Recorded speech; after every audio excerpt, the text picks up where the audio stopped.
El circ català ja té premis. Es tracta dels Premis de Circ de Catalunya, impulsats per la revista Zircolica, que es van lliurar per primera vegada ahir en la nit de circ, celebrada a la carpa del Circ Reluí a Barcelona. Durant la gala de lliurament, presentada per Claret Papiol, es va poder veure un espectacle inèdit ideat expressament per aquesta nit.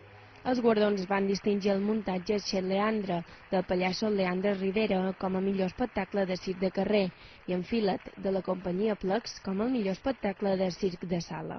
Personalment, doncs alegria, no? I satisfacció, i el reconeixement del teu treball sempre t'agrada, no?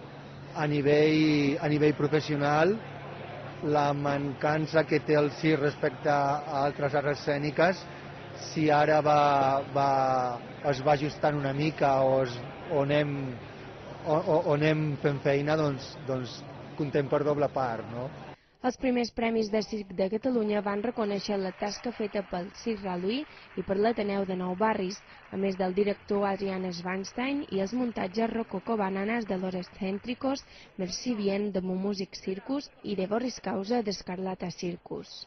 El sector del circ va premiar també la música de Les Sordudedans de la companyia Baró de Bel i el número de circ Malabars de Rebot de Fernando Pose.